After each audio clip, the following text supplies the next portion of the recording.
They finished tearing it all down 2 weeks later.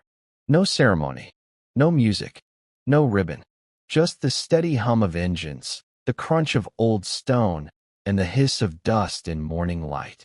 And then, silence.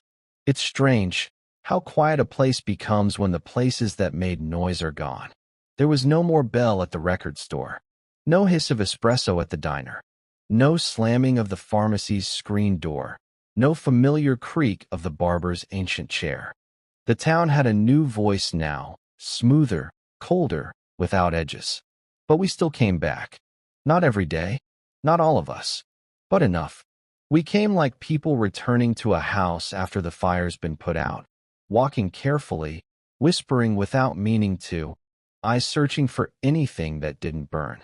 We'd meet by the fence or in front of the mural they put up, a sanitized image of Old Main Street, as imagined by someone who had never seen it. The soda shop was too clean, the bricks too symmetrical. The people in the painting didn't resemble us. They smiled too hard. They didn't have names. But still we stood there. We'd point through the gaps in the fence and say things like, "Right about there's where the jukebox stood. That corner used to smell like cinnamon. You remember when Ella threw that pie at Jimmy?" It was storytelling, yes, but it was also resistance. Not the angry kind, not with fists. The gentle kind, the kind where you hold on, because letting go would be an even greater betrayal. One day, I brought my grandson. He's 8, all knees and curiosity. He doesn't know the weight of what was lost, but he could feel something in the way I walked. We stood at the edge of the construction site where the diner used to be, and he looked up at me and asked, "Was it nice?" I nodded. "Was it better?" he said. And I thought about that. About whether the past was better or just different. Whether it was magic or just mine. I thought about the flaws, the things we didn't talk about when we got nostalgic. The closed minds, the stubborn pride, the quiet unfairness that lived under the floorboards of even our most beloved places. "No," I said finally. "Not better, but it was ours." He was quiet for a moment, then asked the question only a child can ask without irony. "Can we build it again?" That night, I sat at the kitchen table and opened the old box I'd been avoiding. Inside were scraps, yellowed receipts from the hardware store, a photograph of me and my brother holding giant paper cones of cotton candy outside the theater, a flyer from the record shop announcing New Summer Sounds, 1973. At the bottom was the petition we'd all signed. Creased, water-stained, smudged with the fingerprints of 100 people who had tried, really tried, to save something. I ran my hand over the names. Some were gone now. Others had left. But all of us had believed. And belief, I realized, is a kind of building too. In time, the redevelopment finished. They called it the New Main. There was a boutique gym where the bakery used to be, a coffee chain where the theater had stood, and a lifestyle plaza, in place of the barber shop and the pharmacy and the record store. People went. They smiled, took photos, hashtagged their lattes, and part of me hated it. But another part, the quieter part, was curious. I walked through it one afternoon, just once. The pavement still smelled like fresh sealant. There were no ghosts, not really, but I saw echoes in the corners. A child running past reminded me of Tommy stacking 45s. A girl laughing on a bench looked like Rachel, just for a second. The way the sun hit the new brick was all wrong, but for half a second, it shimmered like something familiar. They put up the heritage wall like they promised. It had plaques with names, a bronze rendering of the original streetcar, and quotes from townsfolk printed in large, proud letters. Most were clean and safe, the kind that looked good next to landscaping. But one caught my eye.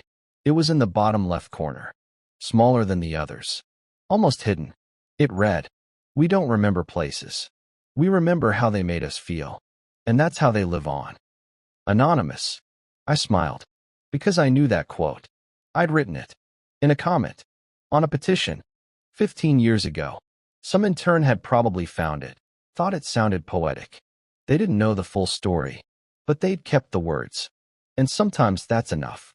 These days, When I pass through town, I still slow down. I still glance at the rails, what's left of them, anyway. I still turn my head toward where the diner was, half expecting to smell bacon grease and fresh biscuits. I still hear the bell on the record store door when I let my memory open it. They can tear down the street, but they can't tear down the soundtrack that still plays in my head. And maybe that's the lesson, that what we build with our hands can be taken, but what we build with our hearts, that stays. In the way we remember, in the way we tell it, in the way we pass it down to a grandson standing in the dust of something he never knew, asking if we can build it again. And maybe one day he will. The first sign went up on a Tuesday, the kind of sky-blue day when even the pigeons looked proud to be alive. It stood where the newspaper stand used to be, a tall rectangle of metal bolted into fresh concrete, wrapped in plastic like a present nobody asked for. By lunchtime, the plastic was gone, and there it was in block letters. Redevelopment plans approved. Phase I commencing soon. Underneath, a watercolor rendering of a future that didn't look anything like us. Clean glass, planter boxes, little stick people smiling in front of a fountain that seemed allergic to history. It was the sort of drawing where even the shadows were tidy. We gathered around it like mourners reading an announcement we already knew but hadn't admitted. Mrs. Gonzalez from the bakery put her hand to her mouth. Old Charlie, the bench philosopher, squinted and tapped the picture with a knuckle. "That fountain," he said, "is where the soda counter should be." He said it the way a man says is when he really means was. At first we joked. That's what people do when the ground shifts under their shoes. "Maybe they'll sell tickets," someone said. "Tour the ruins. Here once stood the best grilled cheese in the county." We laughed because the alternative was swallowing glass. Then the envelopes came. Official letters with official words: eminent domain, fair compensation, relocation assistance. The barber held his at arm's length like it might bite. The record shop kid, Tommy, always pushing B-sides he swore would change your life, read his twice and still asked his mother what compensation meant if you weren't finished with the thing they were paying you to stop. Jenkins and Son Shoe Repair put their letter in the window with a handwritten note underneath: "We fix what we can." It was brave, and it broke my heart. The town council held a meeting in the high school auditorium.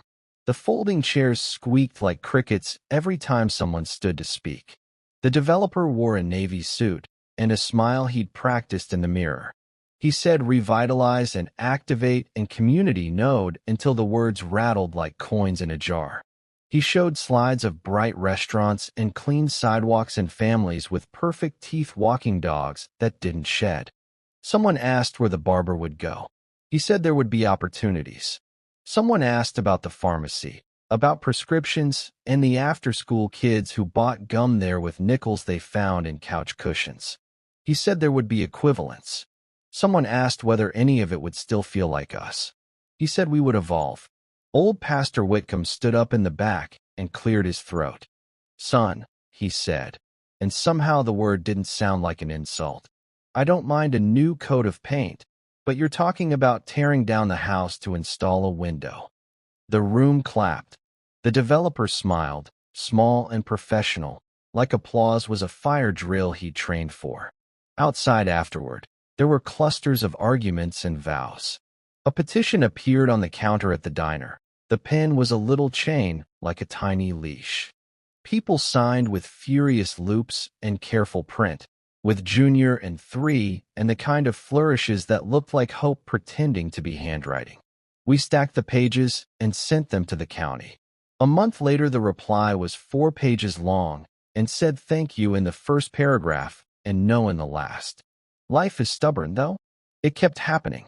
Birthdays, fenders repaired, haircuts given, rent paid late, and then on time.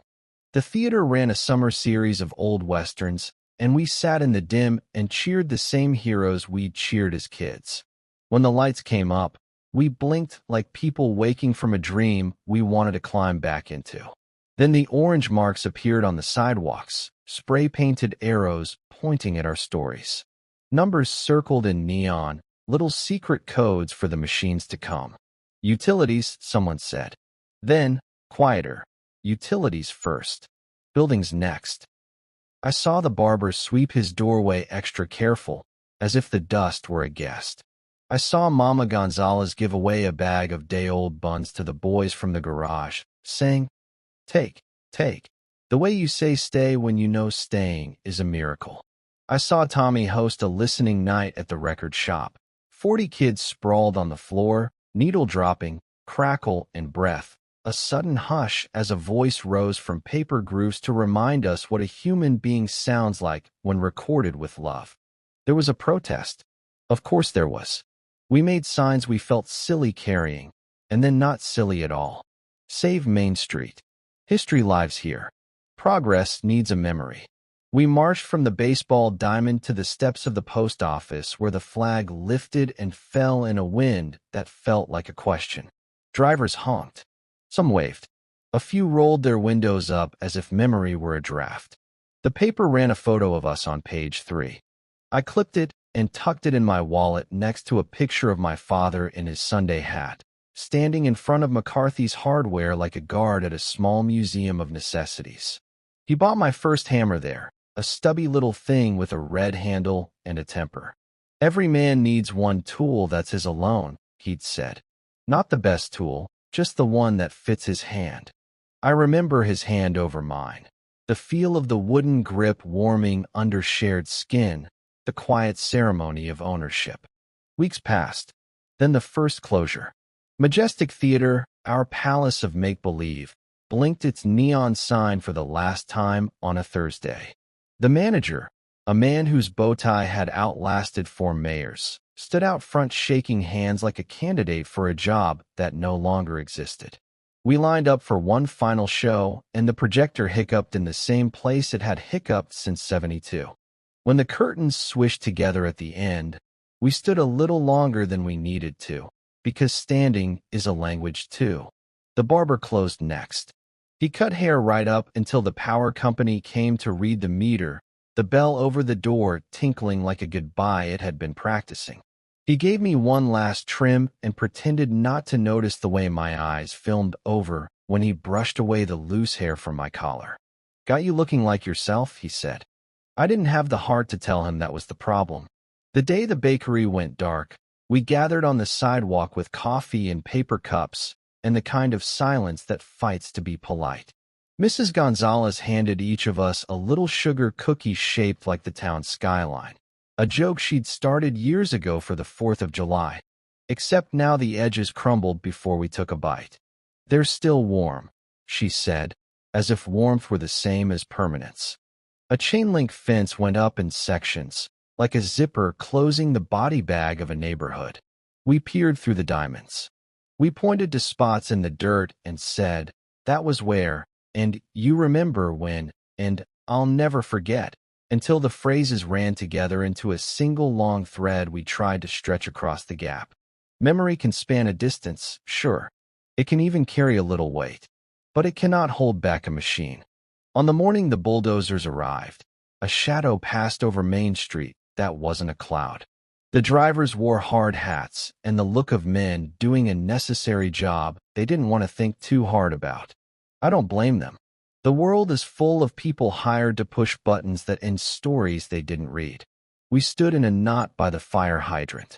Pastor Whitcomb prayed without asking permission. Tommy tucked his chin into his collar and pretended it was the wind making his eyes sting.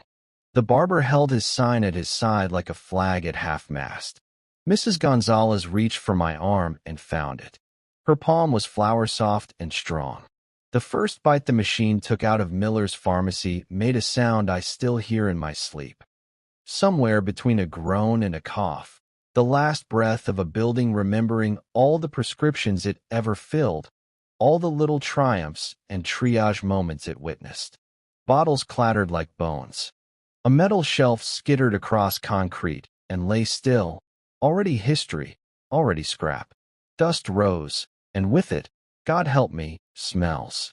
Licorice and lemon oil and that peculiar sweet tang of balloon rubber, as if the air itself had found a box of old birthdays and cut them open.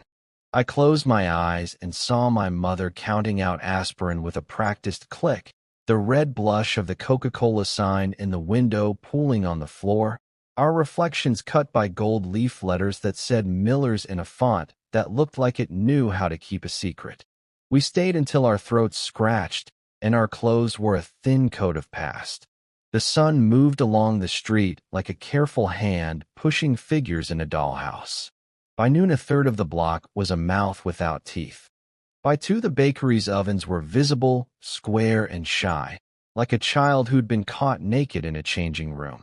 By 4, a crane did something that made the theater's balcony shudder and tilt and then fold, a gentleman bowing for the last time after the orchestra has already gone home. All day people arrived in 2s and 3s. Some we hadn't seen in years. The kind of traffic grief summons. Unannounced, a little lost, thankful to learn the directions to sorrow are still the same. There were hugs and awkward jokes and sentences that trailed away into little commas of breath. I watched a young couple hoist their toddler so he could see where mommy met daddy. He clapped at the bulldozer. He didn't know the grammar of loss yet. Toward evening, the wind shifted. A small scrap of paper tumbled toward the fence. It was the corner of a movie poster, the name torn off but the colors stubborn, a swath of blue sky, a silhouette on horseback, a sliver of sun. I caught it through the links and held it like a relic. On the back, someone had written in pencil, 2 for Saturday, 7 o'clock. Don't be late. The graphite had smudged into a thumbprint. I do not know whose print. It felt like all of ours. The developer came by for a site check, trailed by 2 men with clipboards. He saw us and did that practiced little wince, the one that pairs well with empathy and schedule pressure. We're preserving elements, he offered. There'll be plaques. A heritage wall. He gestured toward a plywood mock-up with tasteful fonts. We'll tell the story. I wanted to tell him the story is not the wall. The story is the wall not being there. That memory needs a place to sit down that isn't curated, a place where dust can mean yesterday instead of exhibit. But I didn't say anything. I didn't trust my voice to choose words over thunder. When the machines shut down at dusk, a hush fell, the kind that comes after a storm when you're not yet sure what's left. The workers climbed down and vanished into trucks, and then into twilight. We stood a little longer, as if staying might stitch something that tearing had ignored. Finally, we drifted away in the directions our lives had bent us. I walked past the post office and the war memorial and the library that still smelled like old ideas. I turned back once more at the corner, and there they were, the rails, half buried now, running their patient line across the scar of street. They caught the last light and kept it for a moment, 2 thin veins of silver stubborn as prayer. The tracks were still there. Even with the signs and the fences, even with the men and the maps and the mayors, they were still there. It occurred to me that survival isn't always victory and erasure isn't always complete. Sometimes a town leaves a seam on purpose, a place where anyone, not just those who remember, can hook a finger into the past and tug. I headed for my car. My shoes left little crescents in the dust. Somewhere a door slammed. One of the last doors left, and the sound echoed longer than it had any right to. When I started the engine, the radio came alive in the middle of a song from 1963, a voice I hadn't heard in a decade crooning about a summer that would outlast us all. For a second I believed it. I drove away with the window cracked, carrying the bakery in my clothes and the barber in the careful way I checked my mirrors, and the theater in the way I didn't turn on the headlights until I had to, because some endings deserve darkness. At the edge of town, the new sign welcomed me back and then wished me well, all in the same breath. I smiled at the trick. Towns do that. They talk out of both sides of a painted board and hope you forgive them. Behind me, Main Street settled into a night shaped a little like absence and a little like promise. Ahead of me, the road unspooled, ordinary and faithful. I thought of the petition in the diner, the cookies shaped like skylines, the thumbprint on the back of a poster. I thought of the rails, bright as a secret. And I understood, too late, maybe, but clear as the moon coming up, that what we were losing was not just buildings. We were losing the choreography that taught us how to be in the same place without explanation.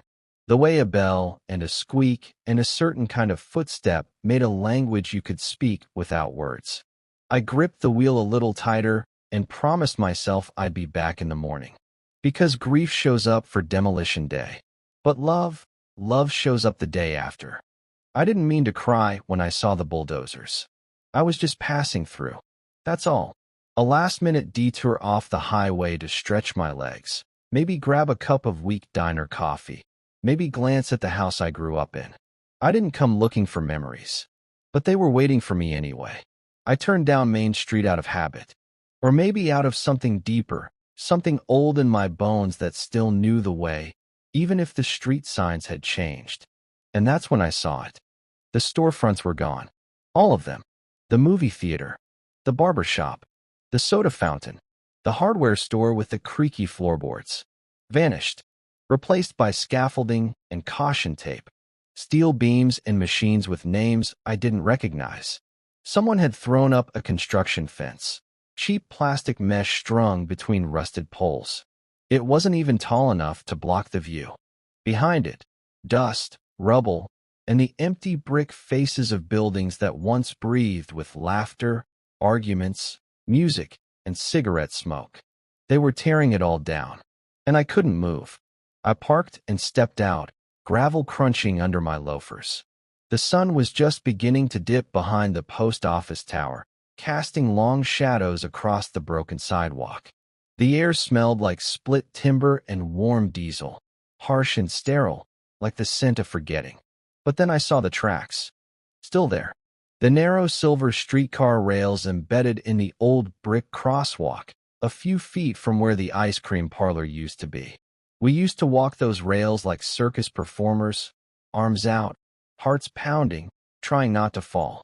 We'd bet marbles on who could balance the longest. Funny, isn't it? The things that survive aren't always the things you expect. Main Street wasn't just a place where we bought things. It was where we became things. It was where I got my first haircut without crying. Where I bought my first record. Elvis, I think, though I told my father it was Johnny Cash. Where I kissed my first girlfriend behind the alley near the bakery, hands trembling like I was holding the sun itself. It was where my mother bought our Christmas ribbon every December. Where my father once let me pick out a hammer from McCarthy's Hardware, even though I didn't need one. Every man needs a tool of his own, he'd said, without looking up. It was where we waited on the corner for the parade to start every July, waving little flags, sticky with melted orange popsicle. Main Street was ours. And now? Now it was being flattened like it had never mattered. I walked a little farther, past a pile of broken brick and twisted metal. The wind picked up just enough to stir something in the debris. A scrap of wallpaper, a bent signpost, a curled-up movie ticket. I stopped in front of what used to be Miller's Pharmacy. That place. God, I can still smell it. Floor wax and mint and old wood. I bought a ring pop there for a girl named Rachel once. She said it turned her tongue blue and made her feel like royalty. I don't remember much about her, just that smile and the sound of the wrapper crinkling as she unwrapped it. That was enough. There was a bench out front where the old men used to sit and argue about baseball. One of them, Charlie, I think, used to claim he saw Jackie Robinson play in the minor leagues. Nobody ever believed him, but he swore on it every summer like it was gospel. The bench was gone now. Only a patch of dirt where it used to be. The kind of scar you might miss unless you knew exactly what you were looking for. I must have stood there for half an hour, long enough for the shadows to stretch like tired arms across the street, long enough for one of the workers to glance at me, then look away, not unkindly, just the way you look at someone standing where they no longer belong. I wasn't waiting for anything in particular. Maybe a sound, the ring of the record store bell. Maybe a scent, buttered popcorn from the Majestic Theater. Maybe a feeling, that strange mix of freedom and safety I hadn't felt since I was 11 years old. But there was none of that. Just the wind. and the low rumble of progress. I turned back to my car, sat behind the wheel with the engine off. I wanted to say something out loud, something meaningful, something that could hold it all in. All the years, the people, the laughter, the light. But all I could do was whisper, "You deserved better." And maybe I did too.